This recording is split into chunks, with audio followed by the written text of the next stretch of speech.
Chapter 9. The Howl of the Wolf. "What have we done?" Professor Van Helsing cried. "What has the mother of this poor girl done? We cannot even let her know that she may have put her daughter's body and soul in the gravest danger." "What do you mean?" Dr. Seward replied. "What danger?" "No time to explain," Van Helsing said. "Come, we must hurry. We must fight these devils if we can." He grabbed his medical bag. He and Dr. Seward rushed upstairs to where Lucy was sleeping. When they entered, Van Helsing was not surprised by her horrible appearance. Her skin was pale and waxy. She looked worse than ever. "No time to lose," Van Helsing said. "Another transfusion is needed. You are too weak. I must give her my own blood, old as I am." Dr. Seward performed the operation. Van Helsing's blood brought some color back to Lucy's cheeks once again.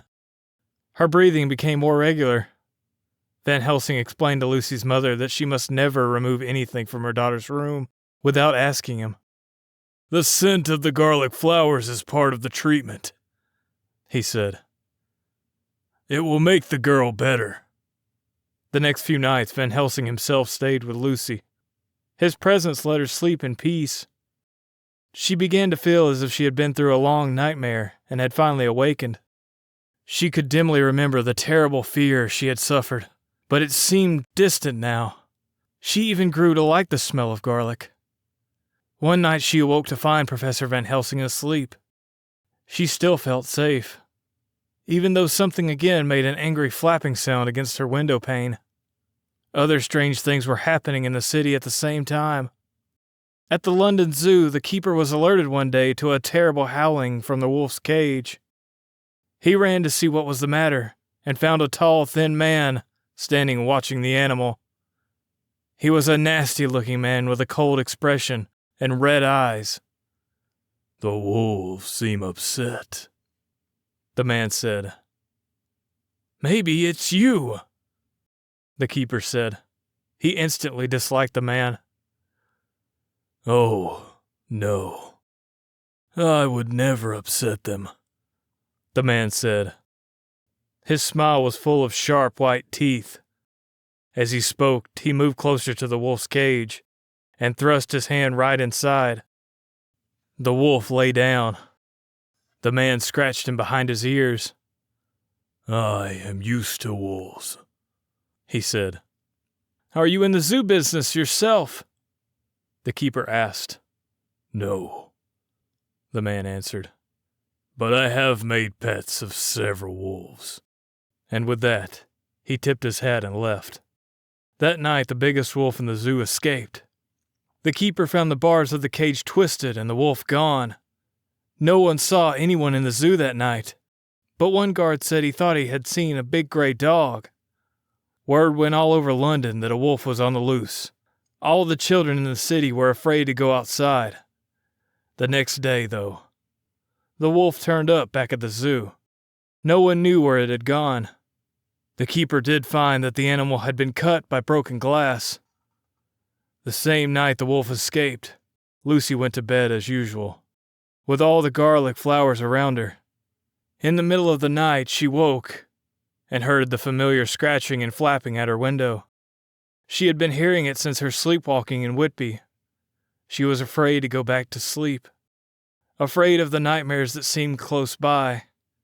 She tried to stay awake, but felt terribly drowsy. She was afraid to be alone. She went to the door of her room and called out, "Is anybody there?" No one answered.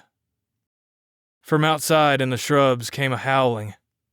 It sounded like a dog, only deeper and fiercer. Lucy went to the window and looked out. She could see nothing, only a big bat, which scooped up against the glass. She got back in bed. A minute later, the door creaked open. It was her mother. "I was worried about you, darling," her mother said. "I came to see if you were all right."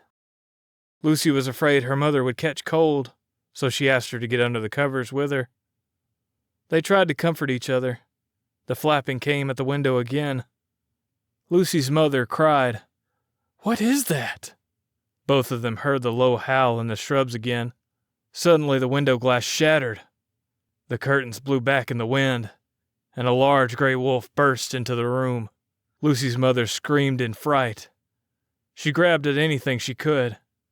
Her hand caught the necklace of garlic flowers that Van Helsing insisted on Lucy wearing and tore it off. She sat up and pointed at the ferocious wolf. A strange gurgling sound came from her throat. Then she fell over as if struck by lightning. Her head knocked into Lucy's and left her daughter dizzy for a moment. The room seemed to spin around. Little flecks of light came in through the window. Lucy could not make herself move. Her mother's body lay on top of her. The old lady was dead. Lucy remembered nothing more for a while. When she awoke, Lucy could hear dogs howling all over the neighborhood. A bell tolling. From outside came the beautiful song of a bird. Lucy imagined that it was the voice of her dead mother. The family's 2 maids came running into the room. They lifted the body of Lucy's mother and laid it out over a sheet. They placed the flowers of garlic on the body. Lucy remembered what Van Helsing had said, but she couldn't bring herself to remove the flowers from her poor mother. Anyway, the servants could sit with her now. But the 2 servants never returned. Lucy went to look for them, and found that they had drunk some sherry that had put them both fast asleep. Now Lucy was left alone with her dead mother. She couldn't close the window. The glass was broken. Outside she heard the low howl of the wolf. She became very afraid. What could she do? She would have to wait for whatever horrors were in store for her.